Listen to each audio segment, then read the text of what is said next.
I would like to talk about this article on the Insider, Business Insider.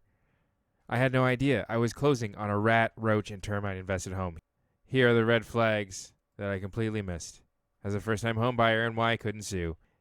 She says that after they purchased it for $328,000, they saw it empty for the first time in May. They later go on to say that the sellers lived there after they closed because they didn't need to move in immediately.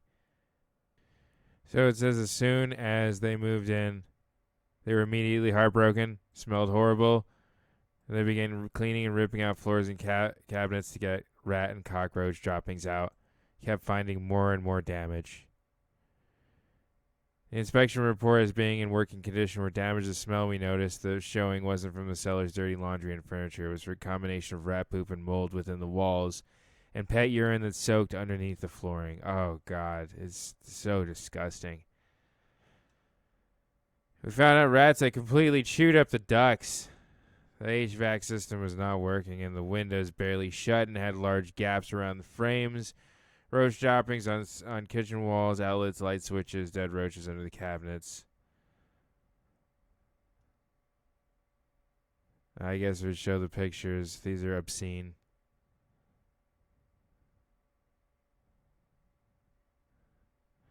We sought legal advice, didn't press charges. It says they spent over $35,000 to repair the HVAC, windows, plumbing, and remove all the droppings. During our inspection, we asked the sellers why they were using window units, and they said that energy bills are cheaper that way.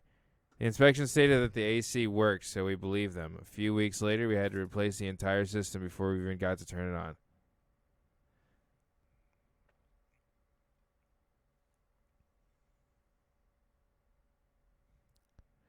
There were many red flags that we shouldn't have ignored during the home buying process.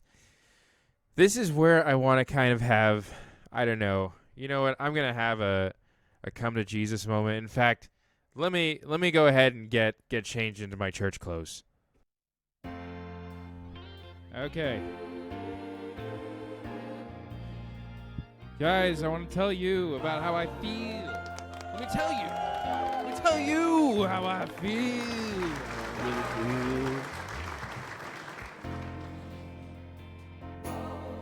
You bought a home and you thought it was going to be an investment and you kind of didn't do your research and you kind of jumped into it not knowing a lot about the property you were buying, and you felt rushed because you thought maybe this is my last chance to own a home ever because of all the doom scrolling that you were doing during COVID that convinced you that pretty soon we will enter into an age of technosyncratic neo-feudalism where we will own nothing and like it.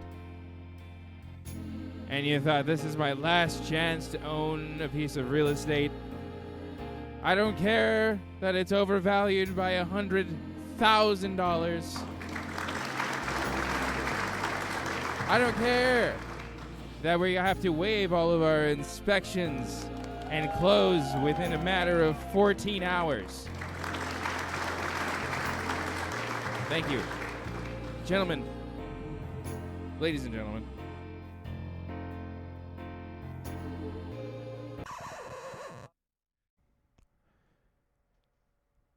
So the red flags, she says, we put too much trust in the professionals we hired. So she said, we've never been through this process before. We really trusted that inspector would notice and state all the damage. We should have been our own advocates, done our own research, and paid closer attention when looking at a house. It says, we messed up, and if we were buying our first house again, here's what we do differently. Hire a realtor with a lot of experience and ask for references. That is a great start. I like how it says a realtor's job shouldn't be just to find houses that work with your criteria. A simple Google search can do that. They're supposed to protect and guide you from the first meeting through the time you've moved in.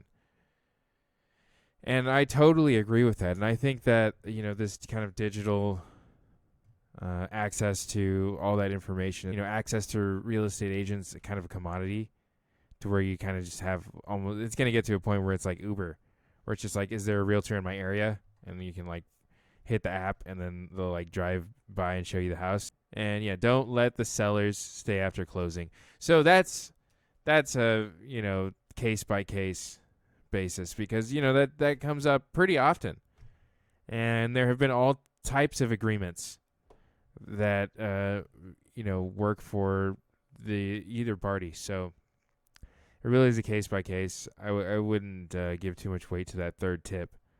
I mean, just know the risks that are involved if you do choose to do something like that. And in general, I mean, really the moral of this is to know the risk involved when you're buying a home. And it looks like, I mean, these guys really relied on what the people were telling them, but ultimately the responsibility was theirs to verify what they were being told and ensure that it would work for their budget and lifestyle.